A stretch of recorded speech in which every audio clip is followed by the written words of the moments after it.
अस्सलाम वालेकुम class. My name is Babar Arshad and I am your physics teacher. और आज हम करने जा रहे हैं एक बहुत ही interesting topic, that is micrometer screw gauge. आपको याद होगा लास्ट टाइम हमने डिस्कस किया था वर्नियर कैलिपर्स और उससे पहले हमने डिस्कस किया था माइक्रोमीटर रूल। अब ये तीन लेंथ मेजरिंग इंस्ट्रूमेंट्स हम जो है वो डिस्कस कर रहे हैं, मीटर रूल, वर्नियर कैलिपर्स और माइक्रोमीटर स्क्रू गेज। अब इसमें डिफरेंस क्या है वो मैं आपको पहले ही दो में तो बता चुका हूं। अब थर्ड का डिफरेंस हम चेक करते हैं। मीटर रूल जो आपने डिस्कस किया, इसमें हमने डिस्कस किया था कि मीटर रूल की जो लीस्ट काउंट है वो है 1 millimetre. Means metre rule 1 millimetre तक रीडिंग को मेजर कर सकता है, इससे छोटी वैल्यू को मेजर नहीं कर सकता। आप इसको 0.1 सेंटीमीटर भी कह सकते हैं। इसी तरह लास्ट टाइम जब हमने डिस्कस किया वर्नियर कैलिपर्स, सो वर्नियर कैलिपर्स जो है वो 1 मिलीमीटर का भी 10वां हिस्सा मेजर कर सकता है। सो इट मींस इसका जो लीस्ट काउंट था वो कितना था, 0.1 मिलीमीटर, और अगर सेंटीमीटर में बात की जाए तो 0.01 सेंटीमीटर। और आज हमने ये पढ़ना है कि अगर आपकी जो रीडिंग है वो 0.1 मिलीमीटर से भी छोटी हो जाए तो फिर मीटर रूल उसको वर्नियर कैलिपर उसको मेजर नहीं करेगा। उसके लिए आपको यूज करना पड़ेगा स्क्रू गेज।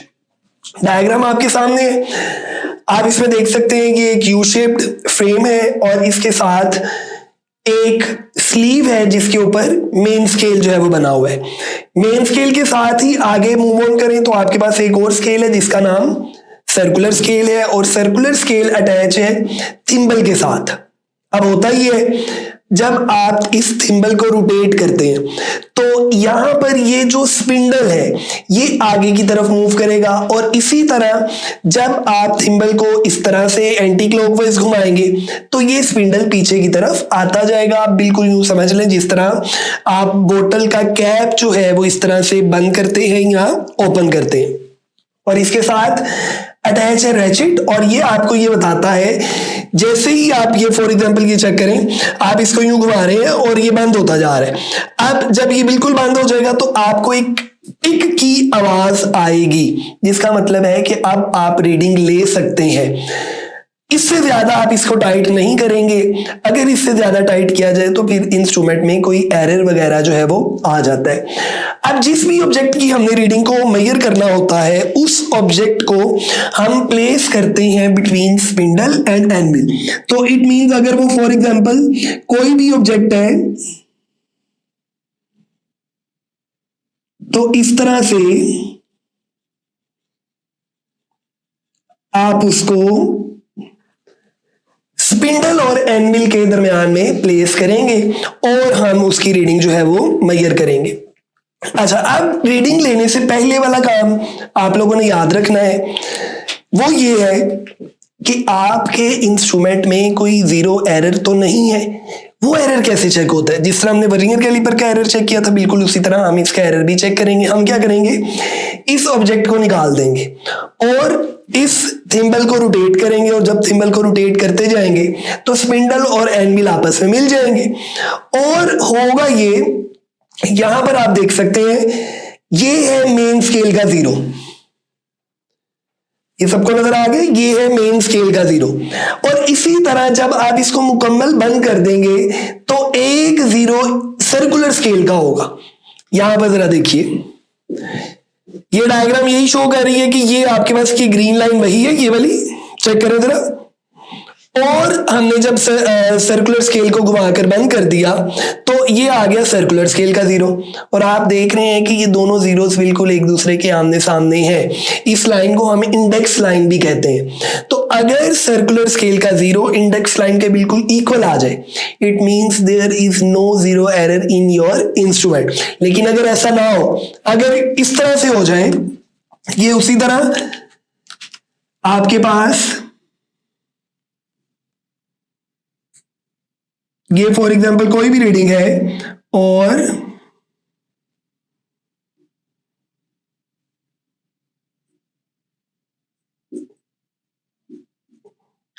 यहां पर आपका 0 है और यहां पर आपके पास 5 और इसी तरह इसके पीछे वाली जो रीडिंग है वो आपके पास 95। तो जब आपने बंद किया तो अगर 0 बिहाइंड रह जाए तो इसका मतलब है कि आपके इंस्ट्रूमेंट में 0 एरर है। और इसी तरह अगर बंद करने पर आपका 0 इस इंडेक्स लाइन से आगे की तरफ चला जाए तब भी इसका मतलब है आपके इंस्ट्रूमेंट में एरर है।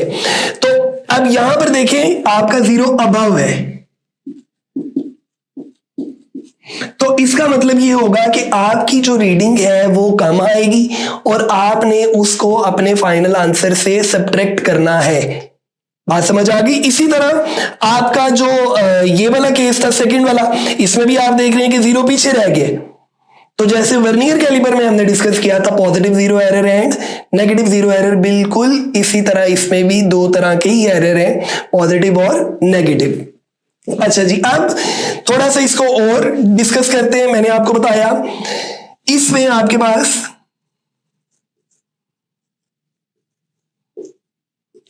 दो स्केल्स हैं और उन दो स्केल्स में से आपके पास एक स्केल जो है वो मेन स्केल है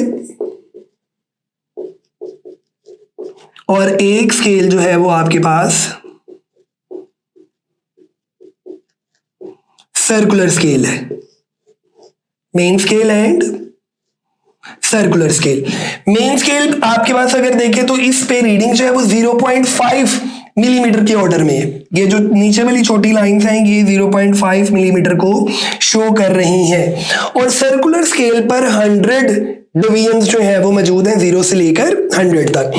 अच्छा, अब होता ये है जब थिम्बल एक कंप्लीट चक्कर मुकम्मल करता है, यानी कि आप थिम्बल को एक कंप्लीट टर्न घुमाएं पूरा, यानी कि ये 75 है, आप इसको घुमाएं और 75 दोबारा वापस आ जाए, तो आपका ये जो सर्कुलर स्केल है ये यहां से 1 मिलीमीटर आगे या पीछे मूव करेगा क्लॉकवाइज या एंटी क्लॉकवाइज घुमाने से। बात समझ रहे हैं? आपने इसको यूं घुमाते जाना है। अगर सिर्फ एक चक्कर घुमाएं तो आपका जो थिम्बल है वो बेसिकली ये वाला जो पॉइंट है ये कितना डिस्टेंस कवर करता है 1 मिलीमीटर ऑन स्लीव। तो इस चीज को हम कहते हैं pitch of the screw gauge. तो यहां पर हम इसको लिख लेते हैं कि ये आपके पास क्या है, pitch of the screw gauge, और ये मैंने आपको बताया कितनी है 1 मिलीमीटर। अच्छा, अब आपने जब लीस्ट काउंट इसका निकालना है तो आपने क्या करना है, लीस्ट काउंट निकालने के लिए आपने पिच को डिवाइड कर देना है number of division on circular scale.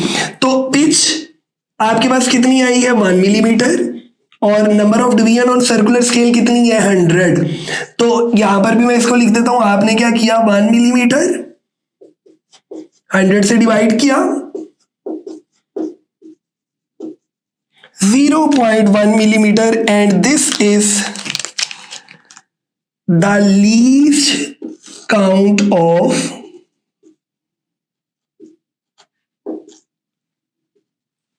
Micrometer screw gauge. It means यहां पर हम 0.1 मिलीमीटर तक रीडिंग मेजर कर सकते थे, अब आप 0.1 का भी 10वां हिस्सा यानी 0.01 मिलीमीटर तक की रीडिंग को भी with the help of micrometer screw gauge measure कर सकते हैं। अच्छा, आखिरी चीज रीडिंग लेनी कैसे है। रीडिंग लेने के लिए आपने नोट डाउन करना है मेन स्केल की लाइंस को। क्या करना है, मेन स्केल की लाइंस को हमने काउंट करना है। अभी अगर देखें तो आपको नजर आएगा ये 0, ये 1, ये 2 और ये 1 2 3 इतनी लाइंस गिवन है, लेकिन ज्यादा इजी है कि हम इसको बुक से देखें और बुक के एग्जाम्पल को कंसीडर करें कि वहां पर क्या है। तो आइए जरा देखिएगा जी बच्चों। तो रीडिंग या मेजरमेंट लेने के लिए आपने क्या करना है, आपने ये स्लीव के ऊपर जो स्केल है जिसका नाम मेन स्केल है, आपने इसकी लाइंस को काउंट करना है।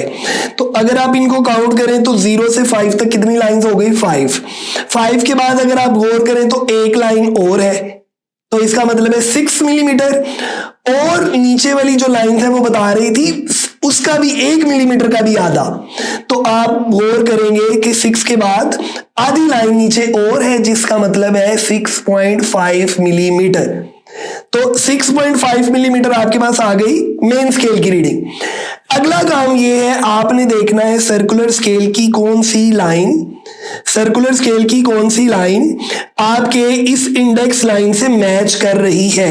तो वो लाइन कौन सी है बच्चों, 25 नंबर वाली। तो हम क्या करेंगे, इस 25 को लीस्ट काउंट से मल्टीप्लाई करवाएंगे और जो आंसर आएगा तो दोनों रीडिंग्स को आपने सिंपल ऐड कर देना है। तो यहां तक आपने देखा कि हमने रीडिंग कैसे लेनी है। तो यहां पर अभी मैंने आपको बुक से दिखाया कि आपने सबसे पहले मेन स्केल की रीडिंग काउंट की, वो आपने कहा मेन स्केल की जो रीडिंग है वो है आपके पास 6.5 मिलीमीटर। ये आपके पास मेन स्केल की रीडिंग आ गई। मेन स्केल की रीडिंग के बाद आपने देखा लाइन कौन सी मैच कर रही है, तो वो फॉर एग्जांपल आपके पास अगर 25th वाली लाइन है या 24 वाली लाइन है, उसको आपने मल्टीप्लाई करवाना है उसके लीस्ट काउंट से, तो जो भी आंसर आएगा वो आपके पास सर्कुलर स्केल की रीडिंग आ जाएगी। और लास्ट पर ये आपके पास सर्कुलर स्केल की रीडिंग आ गई। और लास्ट स्टेप क्या होगा, इन दोनों रीडिंग्स को हम प्लस कर लेंगे तो हमारे पास फाइनल आंसर आ जाएगा। तो बहुत ही सिंपल, मेन स्केल की रीडिंग को देखना है और सर्कुलर स्केल की लाइन, कोई सी भी लाइन अभी देखेंगे तो पता चलेगा 75, 76 वाली लाइन बिल्कुल सामने, तो 76 को मल्टीप्लाई करवा देंगे लीस्ट काउंट से और कुछ भी नहीं करना, और बाद में दोनों रीडिंग्स को आपने प्लस कर लेना है और वही आपका फाइनल आंसर होगा। जीरो एरर का मैंने आपको बता दिया। अगर बिल्कुल आमने सामने है इसका मतलब है कोई एरर नहीं है, लेकिन अगर जीरो बिलो रह जाए तो ये रीडिंग थोड़ी सी ज्यादा मेजर करेगा। जब ये रीडिंग थोड़ी ज्यादा मेजर करेगा तो आप फाइनल आंसर में से इस जीरो एरर को सब्ट्रैक्ट करेंगे। और इसी तरह ये क्रॉस कर गए, तो जब ये क्रॉस कर जाए तो इसका मतलब है ये कम रीडिंग मेजर करेगा और आप इस जीरो एरर को अपनी फाइनल रीडिंग में ऐड करेंगे। तो आज के लेक्चर में हमने देखा माइक्रोमीटर स्क्रू गेज क्या है। बहुत ही स्मॉल लेंथ्स को मेजर करने के लिए जो डिवाइस इस्तेमाल करते हैं वो माइक्रोमीटर स्क्रू गेज है। लीस्ट काउंट 0.01 मिलीमीटर, और अगर सेंटीमीटर की बात की जाए तो 0.001 सेंटीमीटर इसका लीस्ट काउंट होगा। पिच की बात की, पिच ये है कि जब आप इस थिम्बल को रोटेट करेंगे तो एक चक्कर जब ये मुकम्मल करेगा तो 1 मिलीमीटर मेन स्केल पर डिस्टेंस कवर करेगा। वो डिस्टेंस जो है वो क्या है, pitch of the screw gauge. और हमने देखा कि माइक्रोमीटर से किसी भी ऑब्जेक्ट की रीडिंग कैसे ली जाती है। एक टेबल है जहां पर मीटर रूल, वर्नियर कैलिपर और स्क्रू गेज, इन तीनों की रेंज लिखी हुई है, कहां से कहां तक रीडिंग मेजर कर सकते हैं और ये इनका लीस्ट काउंट कितना है। ये सब आपने ऑब्जेक्टिव के लिए बड़े ही अच्छे तरीके से तैयार करना है। अपना ख्याल रखिए। अल्लाह हाफिज।